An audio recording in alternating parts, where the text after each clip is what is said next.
Hoy me acerqué a visitarlo al Pollo Sobrero, un dirigente sindical reconocido, representante de la seccional oeste de la Unión Ferroviaria, el famoso Sarmiento, ¿no es cierto? Un sindicalista que vive igual que sus representados, ¿no es cierto? Por eso me interesó hacer personalmente, mano a mano con él.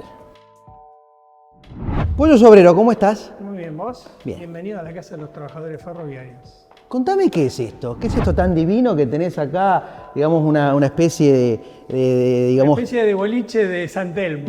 No, lo tenés bien representado lo que es la estación de tren de Aedo, ¿no es cierto? Una réplica sería. Sí, es una réplica que hizo un compañero que labura acá. Todo eso son puertas descartables que estaban tiradas, que las fuimos, las rescatamos. La rescataste. Las reacondicionamos, las boleterías, tenemos un teléfono público, tenemos un buzón allá, que me lo quisieron. Lo veo, sí, sí. Me lo quisieron cobrar como 20 lucas hace 4 años. Digo, pero ¿cómo vas a vender un buzón? Totalmente, clásico. Te quisieron vender un buzón. Me quisieron vender ese buzón y ese buzón lo encontré en un galpón tirado, todo oxidado. Que lo agarramos. Y lo recataste, lo pintaste, todo. Quería meter un poco, viste, lo que es las empresas nacionales que alguna vez tuvimos y que hoy no tenemos, pero que son parte fundamental para un país, ¿no? Más allá de las malas gestiones que hubo, el concepto de tener empresas nacionales yo creo que es importante para un país. Hablemos primero del ferrocarril, algo que vos conocés. ¿Por qué el ferrocarril decreció en las últimas décadas, siendo antes de eso la vía de transporte esencial, clásica? Y hoy en el mundo sigue siendo, ¿no es cierto?, o primordial o una de las principales. ¿Por qué en la Argentina no hay un desarrollo ferroviario como en otros países? En la Argentina hubo un desarrollo contradictoriamente en la época de los conservadores, cuando vienen los ingleses a la Argentina. ¿Estamos hablando de qué año? 1857. A principio del siglo pasado. Claro, 1857 se largan las primeras formaciones ¿Viste dónde está hoy el Teatro Colón? Sí, claro. Esa era la terminal. Ah, la terminal era ahí, claro. No en Retiro. Era el primer salía del Teatro Colón. Claro, agarraba la Valle, sí, y llegaba a 11. Y después de ahí llegó a Flores. Claro. Ese fue el primer tramo del ferrocarril del oeste. Lo que sería el centro a Flores, o digamos a 2 cuadras de la 9 de julio a Flores. Ese fue el primer tren que se largó. Sí. Después, bueno, se cortó ese pedazo, 11 se hizo. Ahora, ¿qué pasó? El ferrocarril empezó a crecer mucho y empezó a ser una herramienta de desarrollo como en todo el mundo. Cuando voltean a Perón en el 55, empieza a haber todo un avance del neoliberalismo ya ahí. Y ahí es donde en el año 61 Alzogaray firma un acuerdo en la cual se llama el Plan Larkin. ¿En qué consistía el Plan Larkin? Reducir el sistema ferroviario para que pudieran entrar las empresas automotrices, General Motors, Ford, las de neumáticos, FAT, Goodyear, todas esas empresas, a cambio de un préstamo del Fondo Monetario Internacional. El primer acuerdo que se hace con el Fondo Monetario Internacional lo hace Alzogaray, y las imposiciones que te ponen es eso, por eso se hace la huelga del 61. Es una huelga larguísima que se larga el 1 de noviembre de 1961, el mismo día que yo nací. Ya vengo predestinado. Claro, totalmente. Sí, casi genético. Si uno cree en las brujerías, ¿viste? Ese día nací yo. 2 meses de paro. Se logra frenar un poco el avance, pero perdimos ahí 100.000 compañeros.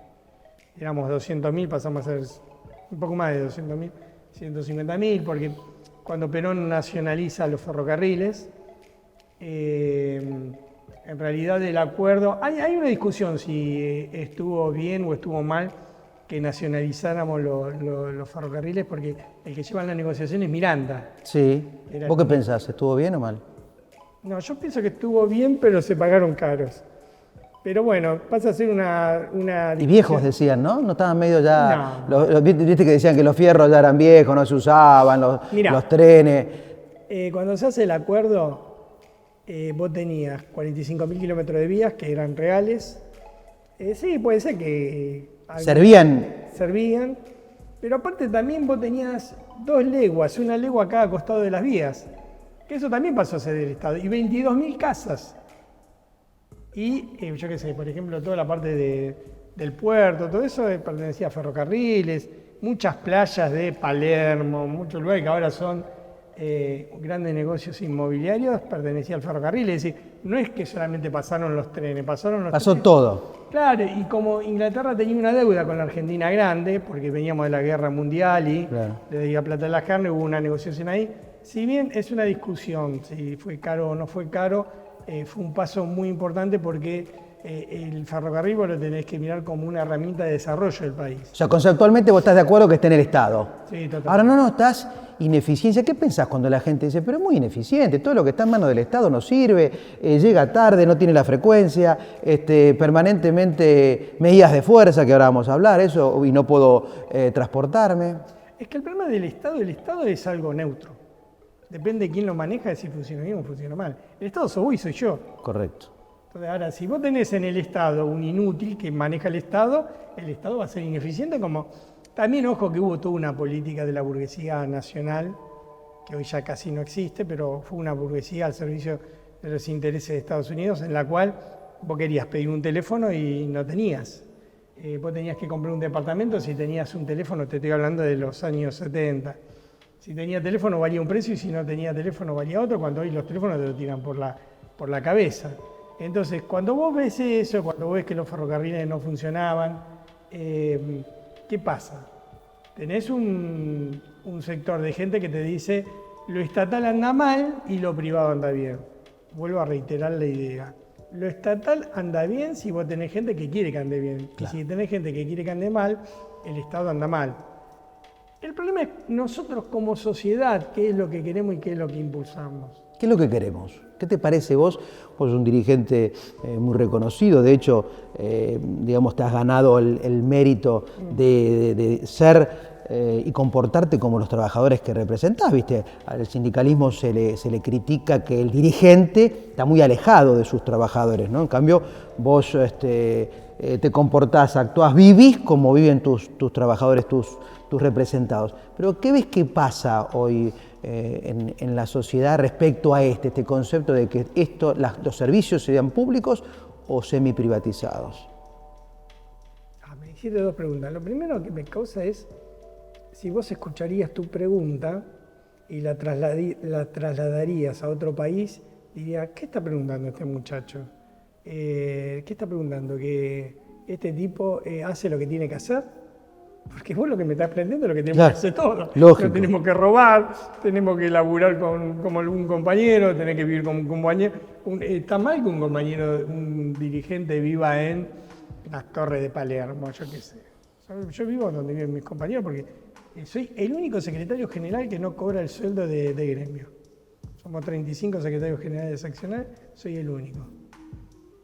¿No lo cobrás y que lo donás a la...? No, yo no lo cobro directamente, yo cobro mi sueldo de ferroviario.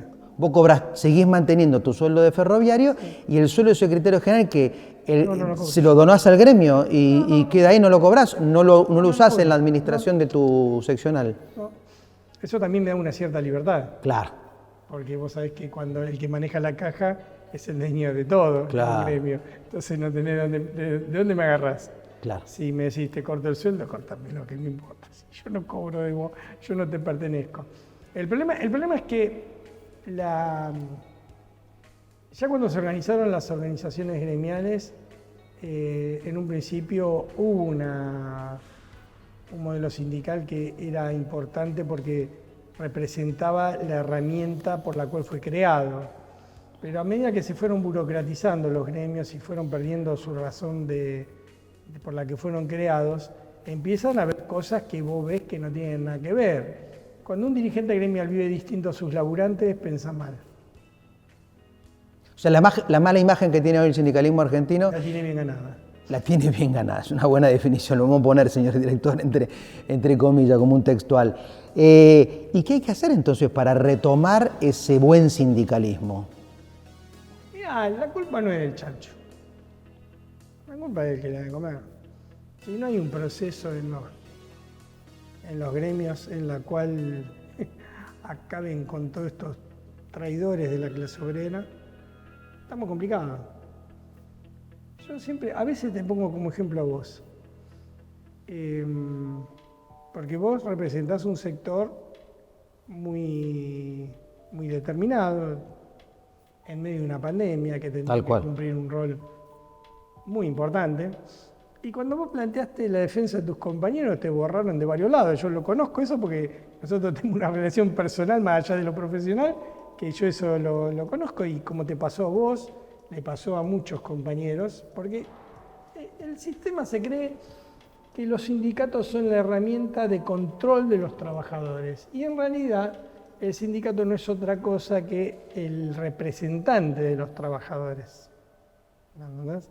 Entonces, cuando se entienda eso, va a haber un cambio. Si no se entiende eso, no hay ningún cambio de nada. ¿Y eso lo tiene que entender la gente o lo tiene que entender los gobernantes? ¿O lo tenemos que entender los sindicalistas para empezar a generar el cambio? Porque lo que vos decís, obviamente yo lo comparto 100%, pero la gente tiene que saber que hay un mal sindicalismo, por decirlo de alguna manera, que es el mal ejemplo, lo que se ve que está mal, que es el sindicalismo que aparece en los casos de corrupción, o el sindicalismo que impide que los sindicatos pequeños, prolijos, que no se exceden, crezcan y se desarrollen y cumplan su función. Mira, desde el año 2001, en el año 2001, si vos no sacás la lectura de lo que pasó, está frito.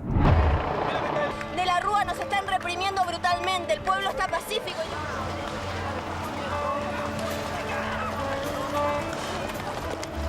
Hace un año que no trabajo. Quiero trabajar. Es mucho pedir que querer trabajar. En el 2001 se mostró que el sistema político de la República Argentina y esta democracia, y ahora vamos a meternos en ese tema. Sí, decímelo, porque me lo pusiste entre comillas, como diciendo no estás tan de acuerdo que sea una democracia. No representa los intereses del pueblo.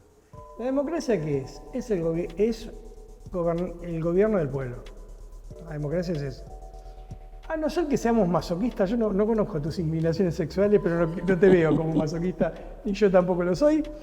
No creo que nadie se merezca vivir tan mal como vivimos en la Argentina, cuando es un país que le puede dar de comer a 400 millones de personas y vos ahora pasás por cualquier lado y ves gente comiendo de la basura. ¿Qué llevas hoy? Yogur, flaucol y para poner cerámica en el piso. ¿Te junta comida acá? Sí, fideo, salsa, yogur, ropa encontrada a veces. Hay cosas que están vencidas y cosas que no. No nos merecemos eso. Cuando pasa eso, vos te llevas a replantear muchas cosas. Pero ¿cómo puede ser que un país que le da de comer a 400 millones de personas no pueda alimentar a 40? Primer problema. Segundo problema, las instituciones del régimen no están todas en crisis. Por ejemplo, el movimiento obrero está mal visto, los sindicatos creo que están mal vistos. ¿Eso significa que todos los gremialistas son malos? No, porque vos no sos un sindicalista malo, yo tampoco. Ahora, la institución, obvio, vos no vas a llegar nunca a la CGT, como yo tampoco no voy a llegar, porque siempre te ponen un pie en la cabeza y no te van a dejar. Eso lo tiene que saber usted, lo que acaba de decir el Pollo, es fundamental. No dejan que los sindicatos, chicos, que los dirigentes sindicales que, digamos, trabajamos por nuestros trabajadores, que hacemos las cosas bien, que decimos nuestra verdad, lleguemos a la CGT. La CGT siempre está en manos de los grandes, de los gordos, como se dice, y los flacos jamás vamos a llegar. ¿Cuántos dirigentes gremiales representan de verdad los intereses de los trabajadores? ¿Y cuántos gremios son, la verdad, una fuente de trabajo para alguna familia? ¿Cuántos son los dirigentes gremiales que vos los ves al frente de los reclamos obreros?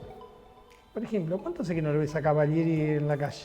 No, los sindicalistas que decíamos recién, los grandes sindicalistas que los gobiernos de turno, el anterior, llaman para decir, bueno, voy a hablar con la cúpula sindical a ver qué dice.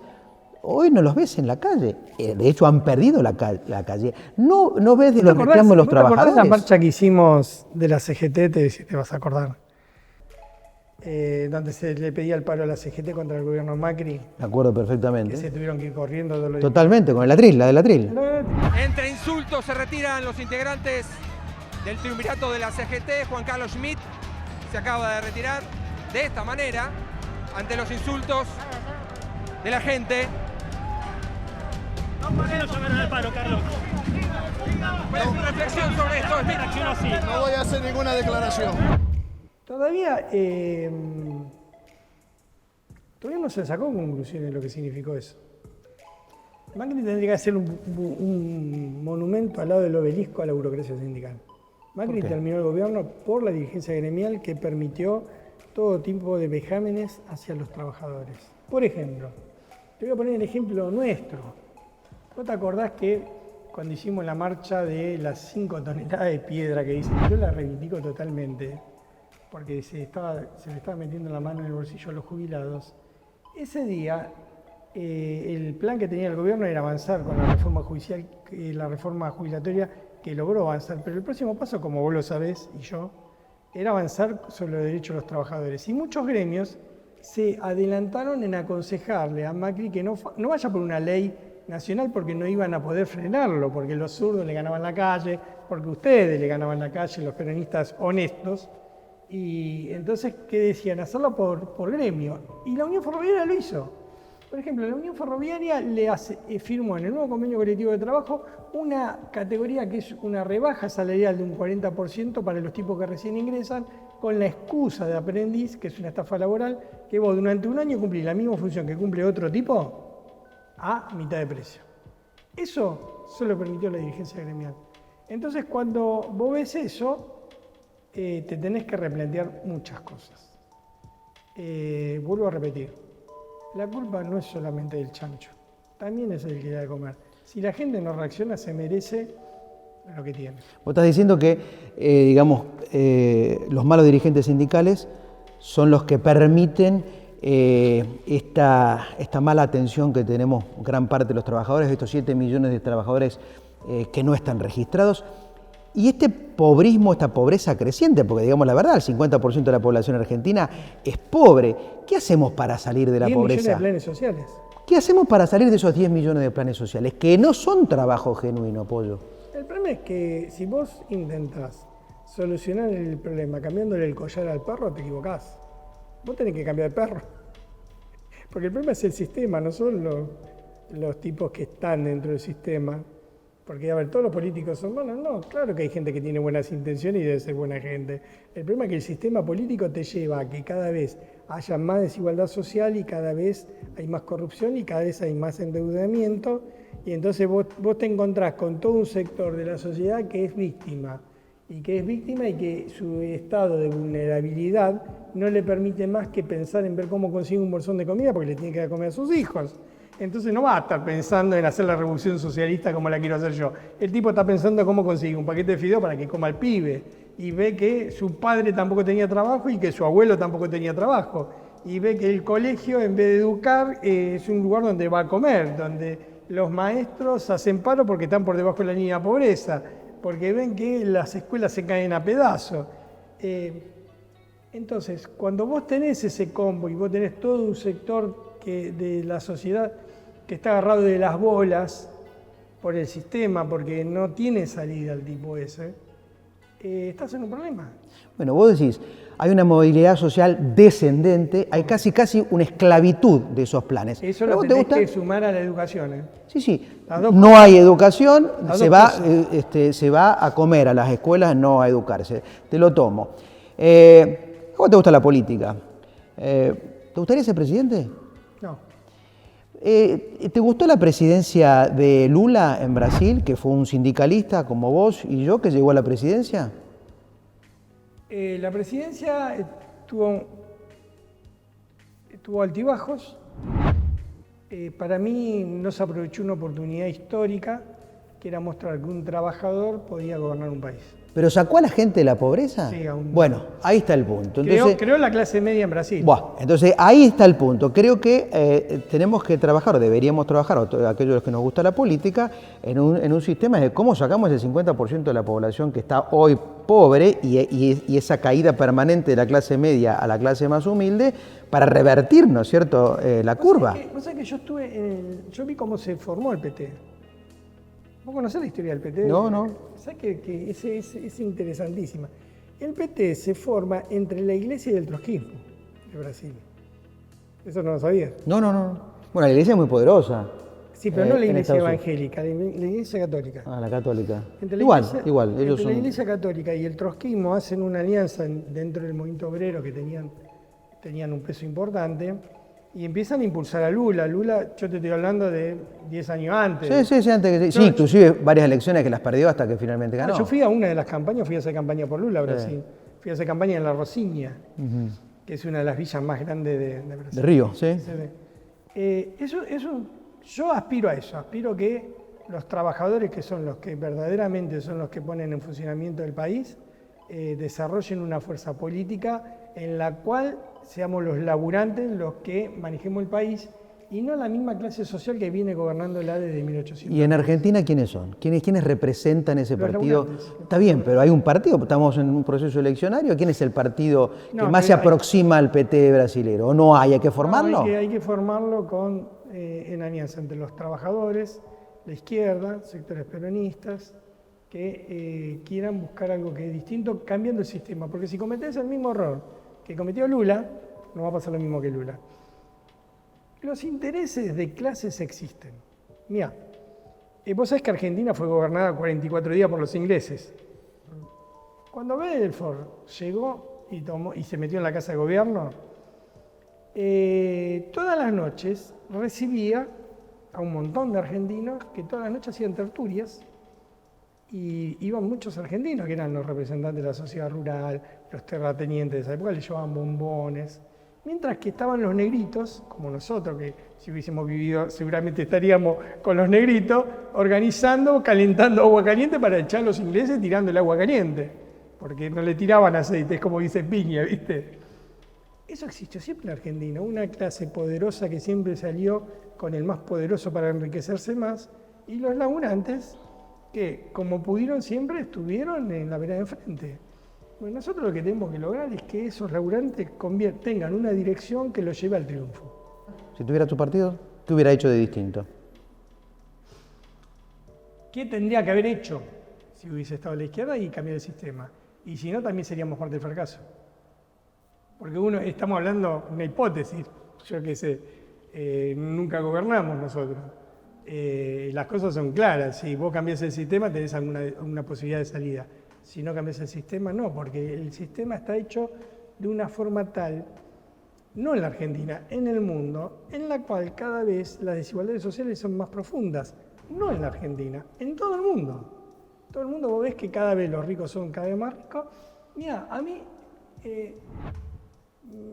yo obligaría a todo el mundo en el colegio que pasen el video del dueño de Amazon. Cuando viste que se gastó no sé cuántos millones de dólares, creo que... Para ir a la, Para ir a la luna, 20 fue. minutos. Para la luna, sí. Que bajó el tipo, se gastó no sé cuánto, 500 millones de dólares, una cosa que es una locura total, un PBI de un país chico. Y baja el tipo y dice, quiero agradecerle a todos los trabajadores de Amazon, quiero agradecerle a todos los que ven Amazon, porque gracias a ellos yo me pude dar el lujo de gastarme 500, no sé si es justo esa plata, ¿verdad? Pero X mucho. cantidad de plata para ir y volver. Eso le dijo en una conferencia de prensa. Amazon tiene un gran problema porque sus trabajadores no dejan sindicalizarse. Porque cuando se sindicalizan los echan. Porque los tienen a todos precarizados. Y el tipo hacía alarde de eso. Decía, yo estoy ganando plata gracias a que tengo a los trabajadores ahí con salarios precarizados. Y porque la gente me ve porque yo soy una multinacional que Amazon llega a todos lados. La última, y si a los Amazon de Argentina, vos, si estuvieras en la CGT, ya que el presidente no la va a ser, en la tampoco- CGT, no, en la CTA, No. o en una organización que que en el gobierno o el Ministerio de Trabajo, lo que vos quieras, algo que vos puedas decir, ¿qué haces contra esas empresas que crecen, ganan millones, pero que la calidad de vida y el sometimiento de sus trabajadores es muy evidente? Vos tenés que crear reglas de juego en la cual el reparto de torta favorezca a los demás abajo. O sea, lo obligás a repartir las ganancias de sus trabajadores. Bueno, lo escuchó, hablamos de política, de sindicalismo, la gente lo quiere. Acá en Aedo yo diría es sinónimo del pollo sobrero. ¿Estará de acuerdo? ¿Usted estará en el sector, o en la otra punta de lo que él piensa? Pero fue clarito. Le agradezco. Este programa nuevamente está dedicado a la luchadora, a la gran luchadora Dorita. Hasta la próxima.